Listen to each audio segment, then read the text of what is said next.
Hey guys, this is Kirob speaking, and today in this video I'm going to summarize how to play the Lite Campaign mode.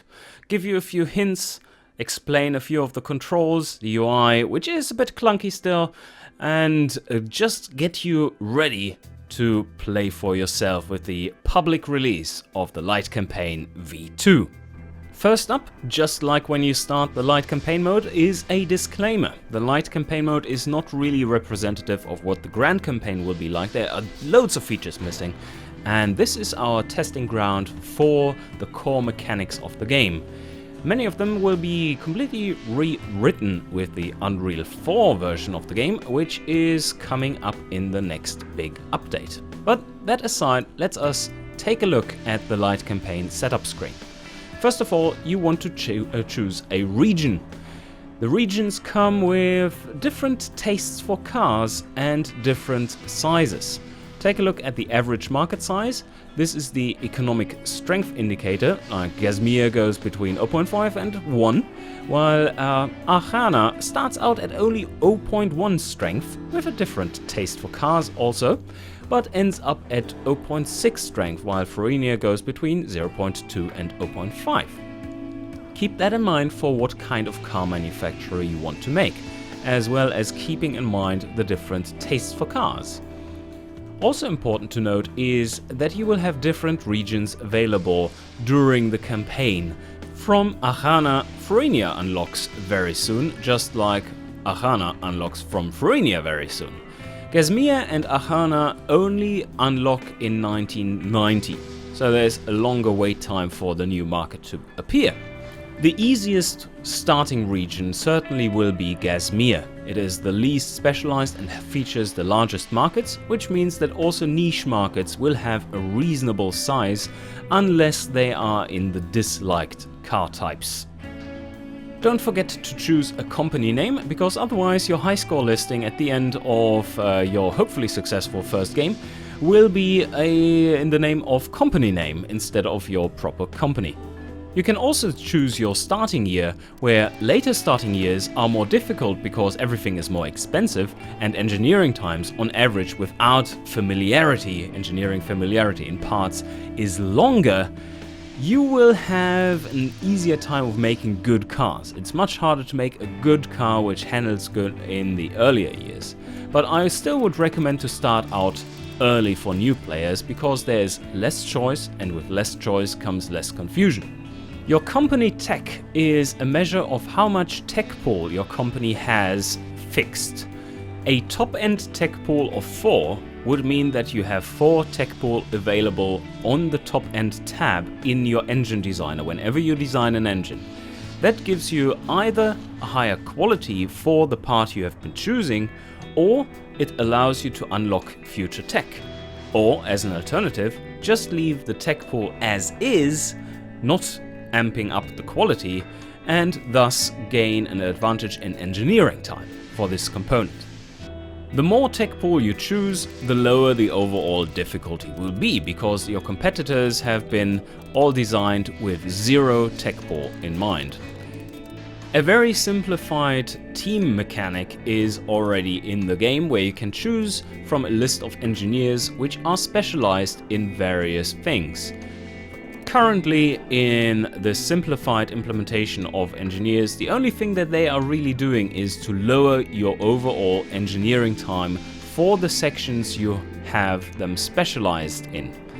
For example, if we choose Santon Glass, he will make sure that your chassis engineering time will be lowered quite significantly, especially if you are using monocoque chassis.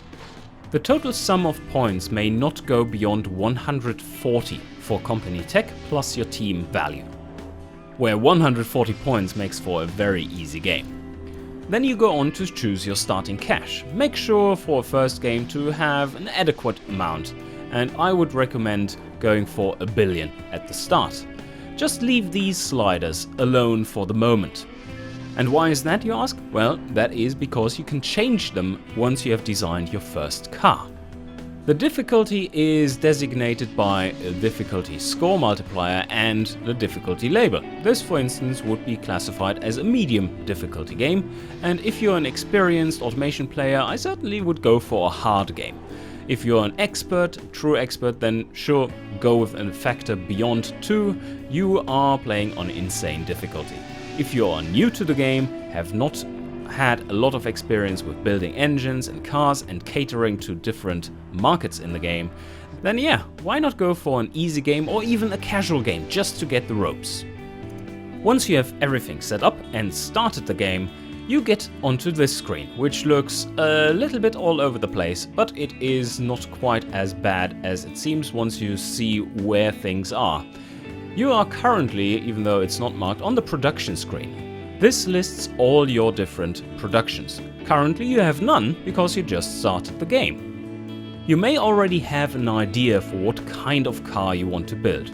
Before you start building that car, I would recommend taking a look at the current markets. Make sure that the category you want to cater to, for instance, you want to build a real hypercar, but it's 1946 and hypercars aren't even known to mankind yet. And thus hypercars are completely grayed out in the market. This market just doesn't exist yet. The numbers you are seeing here are explained down below for each and every tab.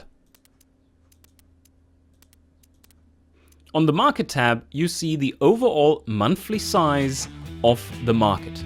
So in case you want to build, for instance, commuter cars, you would be seeing that, alright, the commuter car segment currently has about 7,500 willing buyers. It is not recommended to go for the budget categories to start out with, because profit margins will be very slim at best, and most probably you won't be even able to cater to those because their budgets are so low that they are second-hand buyers. What is to be recommended, on the other hand, is to cater to any kind of demographic which is focused on more luxurious cars, because luxurious cars don't need that much volume of production and have the opportunity for you to get a higher margin out of every car sold. For the sake of example, we are going to choose some kind of utility vehicle. So maybe a delivery vehicle. Look at that. Massive market. Delivery and heavy delivery are about 13,000 cars a month in this current economy of Gazmir. Note though that for every time you start the game, the economy of the world will be randomized. That means you are not aware of where the busts and booms are, and you should carefully study the various graphs once you have a little bit more data. That means once time has been moving on a little bit. Market trends can be seen on the Market tab. For instance, we currently see that the year-over-year change in the size of the convertible premium category has been minus 10.5%. Anyway, that's all good and nice. Now you have chosen or decided a category you want to roughly cater to, and usually when you're building cars that will change a bit depending on what you discover. But we have to start building, or rather designing, a car. In order to do so, you just click the new car button and you are presented with an empty room, and we are going to choose now to cater to, like I said, the delivery and the heavy delivery categories.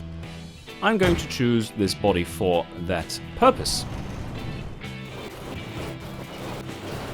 At this point, you need to use all knowledge you have gathered from playing the various scenarios, the car scenarios and the car tutorial scenarios, as well as the engine designer scenarios and tutorials. After you've at least put some cooling onto your car, you can move on. You can always design your car a little later. Another thing you notice right here is that whatever tech pool you have chosen to start out with is now in the car designer, and that is in the quality slider. You will see that you have some free tech pool there, and of course you can either use it or use it to gain a slight advantage in engineering time. But in this case, of course, I will use it. Engine design works just like in various scenarios and the sandbox, so I'm not going to detail anything about this. But while I'm building the engine, I want you to be aware of one thing, and that is engineering familiarity. The more often you engineer certain parts, the more familiar you will get with this part. For instance, if I always choose cast conrods and cast pistons, after a while you will have a significant amount of engineering familiarity. This familiarity will rise once you have completed an engineering project, giving you significant advantages for engineering time for future projects. And now the car is done. Or, well, it should be done. But it kinda isn't, because we still have to tune it. Just make sure to not forget about that. And especially before we move on to making a complete lineup. As you can see, I haven't changed anything up here just yet. And that is for a good reason. First off, we want to make the car handle the way its category says it should handle. And delivery vans are not known for their sportiness, so rather than being sporty, we want it to be easy to drive. An easy to drive vehicle is usually characterized by a moderate amount of understeer. Understeer in automation is designated by this blue line, or that's the moderate amount of understeer I was just referencing. And you can play around to put this curve and especially this marker onto the blue line in order to get the best results for your drivability. This is primarily done with the tire sizes, so if I back down here you can see this changed it massively towards understeer. Below the blue line is a lot of understeer and above the red line is oversteer. Once you have it in the ballpark like this, you can then go to your suspension setup and, for example, adjust sway bar stiffness in order to put this marker on 1.0 or anywhere in between here where you want it. I would not recommend putting this marker below the blue line or above the red line ever, because that nets you a worse result than having it anywhere in between or on top of these lines. Once you are happy with all the settings you have done, you have retuned your top speed settings and gear spacings, optimized economy and so on and so forth, then it is time to name your model, your trim, your engine family and your engine variants. Once everything is renamed to whatever you want, it is now time to consider building a lineup. Right now we only have one model with one trim, with one engine family and one engine variant. What about making more than one car in your lineup for this model? This is very simple, because from here you probably don't want to have massive changes done to whatever other trim you are using, but rather make it reasonably similar. In order to do that, you just go here and find the clone button. You clone the car and then you select the clone. Let's say in this example we want to make our clone a different body type than this delivery version of it. In order to do so, you just go back here to the body selection and let's choose something which is more akin to a people carrier with a little bit of extra cargo space in the rear. It should be noted though that before you start cloning your car, you should check one more thing, which is probably the most important thing. And that is the markets. How well are you doing in the markets? What you're seeing here is how much people like your cars depending on which demographic they are in. And we can see here our base model, the D46B, is very well liked currently by the heavy delivery segment, the delivery segment and the light delivery segment, which means that we perfectly hit what we set out to do in this case. Any value larger than 100 is an excellent score to have. The higher you go, the more people in that category will like your car, will buy it, and also consider that this is the current state in the market 1946. Currently, people would like that car with this estimated price at this level. If we increase the pricing, which we definitely have to do because you can't sell a car for no profit, Make sure you have enough people being able to buy your cars, because the lower rating here is the affordability rating. Only 38.6% out of the light delivery segment would be able to buy your car because of their budgets. Now we have seen an example of making one model with 2 trims. It is also possible to build more than one engine. You can assign different engine variants to the different trims. So let's take a look at how to do that. Let's say that we want to have a slightly different engine in our utility version of this car. And we just select from the drop-down menu the utility version of the car and select the engine from the drop-down menu and clone the engine. Then select the cloned engine just to make sure that you're not choosing to revise the original. Now whatever changes we are making to the clone and not to the original engine, which is also sitting in the other trim. We don't want to change that. Once you have completed your new build, just rename it. This serves as an example of having one model with 2 trims, with 1 engine family and 2 engine variants. You could also have more than 1 engine family, but be aware that for every new engine family you will require an additional factory to build that family. Unfortunately, in this version of the game, it is still not possible to add trims later on, as in, like, we design this one, it goes into production, and then in 1952 you decide, yeah, I want to refresh this one and make it have a new trim. That unfortunately is not possible in the Lite campaign yet, but will be possible in the Grand campaign. The same goes for engine sharing between different cars, between different models. This is currently not possible, but will be possible in the future. Let's say you're super satisfied with how the people react to your designs and with what markets you're covering and your design overall. So what is next? Well, we just move forward along the timeline and come into engineering. Here you want to select your engineers, if you have selected any, like in this case Santon Glass. He is our expert on monocoques, and we are currently not engineering a monocoque. Of course, that is not so wisely chosen, but they never make things worse, they always make it better. And if we just remove him, you will see that the time will increase. He saves us a good 2 months on the whole thing. And no, it is not the case that if you don't select anyone, there will be no engineers on your engineering team, but rather they will be more run-of-the-mill, non-super specialized experts. There are 2 more important controls here which you need to take a look at. The first one I want to explain is the reliability slider. This is pretty simple. The higher the value, the more reliability, which is this, the car will get. The higher your reliability of the car, the higher the reputation of your company will get over time.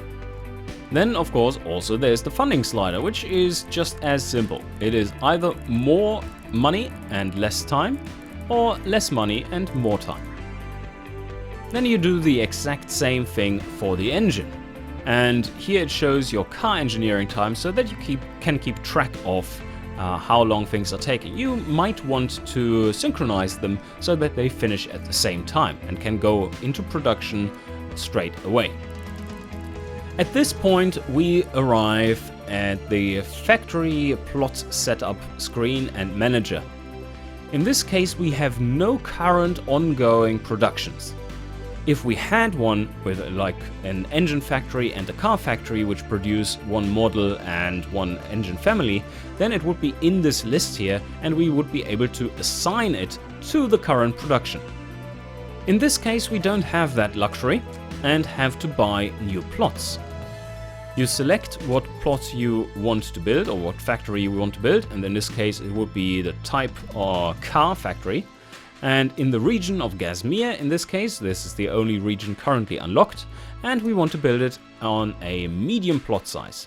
Here you might want to consider to go for a larger plot size than you want to build a factory for, as it will allow you later on to upgrade your factory to a larger size without buying a super expensive new plot.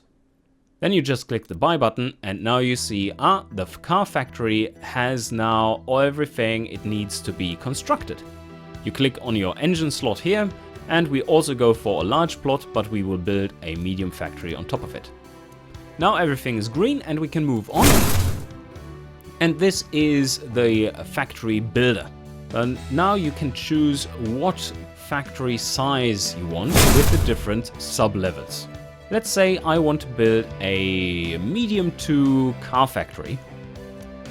And then I can see that it automatically selects the steel presses because we selected steel panel materials. It will always automatically choose the add-ons you need on the factory. These will increase the price, as you can see here. But if you remove it, the factory doesn't meet requirements and you won't be able to construct your car in it. The automation slider basically determines how automated your factory is for its size. A higher value makes it much more expensive to tool, while it saves a lot of staff costs. The tooling quality slider, on the other hand, gives you also for a hefty price an advantage in overall efficiency. What of course you need to keep in mind are the costs, the total costs, which include the plot costs, as well as the production efficiency. The larger your factory size class, the more different trims you can build at once without any penalty to efficiency. Don't start building any kind of 5-trim fancy setups in a tiny factory. It will be basically impossible to do so at any kind of production efficiency. Before moving on, you should keep in mind the 195 figure here, the cars made per day. And we take a look here and see that if we were going for a tiny engine factory on that large plot, it will produce 14 engines of the kind you have chosen. In a medium 1 factory, on the other hand, it would produce around 252, which sounds about ballpark correct. On the next tab, we have the choice of how many shifts you want to run, and you see the daily production of cars on the sliders for your production up here, the production split. The shift slider determines the overall production of cars, while the split determines which trim is being built more often than the other. Another thing to keep in mind is that if you go beyond 2 shifts, you start running night shifts. Night shifts increase the cost of your staff, which you can see here in the production figure, which is in parentheses. At 2 shifts, we have a flat cost of $2,020 for your staff, and at 3 shifts, we have an average cost of $2,732.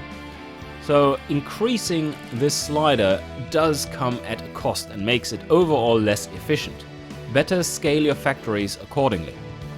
On the next page, you set up your engine production split, which shouldn't worry you at all. You just hit the match to car button and everything should be in order.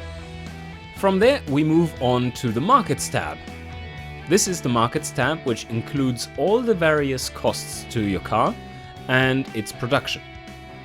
Also, for the first car you design, you get again the choice to choose your difficulty level. We didn't touch them on the first screen, on the Lite Campaign setup screen, and can do so now. What I'm recommending is that you aim for getting a value which is beyond 100 on this screen. Also note that this is not the value, the competitiveness value your cars will be released on, because it takes, in this case, 3 years it was, I think, in order to get onto the market, and in the meantime new competitors will have entered the market which make your car look worse. So we could, for example, just go to a casual difficulty here and see that, wow, now all the categories want to buy our cars because they're awesome.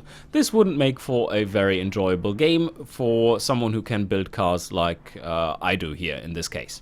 So in that case, it's more recommended to go for something like 1.0, where, yeah, this will definitely make it a bit harder, but if we look at a different trim, this one probably does a little bit better. Yes, there we go. Another interesting aspect of adjusting difficulty like this is that you see how the difficulty affects, like the 2 slider directly affect the landscape of the market. The desirability slider just makes your competitors more or less desirable. So if you pull it all the way down, your competitor's desirability is divided by 5. The second slider is the competitor markup. The higher the slider setting, the higher the price of your competitor cars. They also have a base price and a default markup. If you set it from 1 to 2, then the default markup, in this case that would be plus 20%, will be multiplied by the number you see here, in this case 2, which makes us basically the only one that can sell a car that cheap and allows us access to other markets. So this behaves significantly different from what we have in the desirability.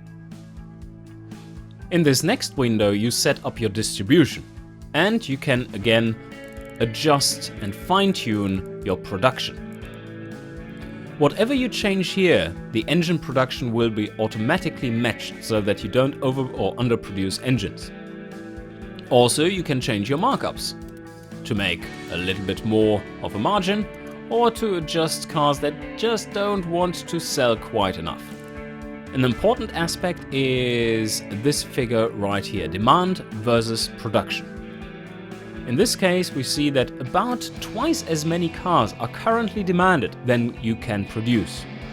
In order to fine-tune even more, you can just alter the shift slider here, which also changes, of course, demand versus production. In this case, obviously, there are not several regions unlocked, but I can explain what this UI does anyway. So here you have the overall region markup multiplier. If you are adding 10% to it, then this will add another 10% markup on top of your cars sold in Gazmere. While you, for instance, in Florinia could set it to minus 10% at the same time, while the, that would be in this box then. While the Gazmians have more expensive cars, the Florinians have somewhat cheaper cars. This little number over here shows you the distribution priority. A 1 means that all cars are being tried to sold there first, and then it moves on to number 2 and number 3. Whenever a new market unlocks, like in this case Florinia would unlock in 1970, make sure to have them designated as number 2, or 3, or whatever you want. This also means that you could produce cars in Gazmere and not sell them in Gazmere by choosing 0 and instead choosing Florinia as your major market, or Achana. Once you are happy with all your distribution settings, and you will always be able to come back to those once the car is in production, you can move on to the final sign-off screen, where you get a lot of good information about the various costs of your project. In this little graph, which always looks the same, you see what costs you incur for various periods in this project. First up is just plain up engineering time, and then at some point you need to start building the factory, which is all automatic, so you don't have to care. But they will start, in this case, build 2 years before the production is supposed to start. The most important parts here though are the grand total costs. And you should make sure that you have enough in the bank, especially for your first project. The grand total is 1.191 billion in this case, and it would take 50 months of production at these profits to break even. Don't be too scared by this, because this is considering building a completely new factory for the car. Don't expect your first car to break into feasibility within a reasonable amount of time.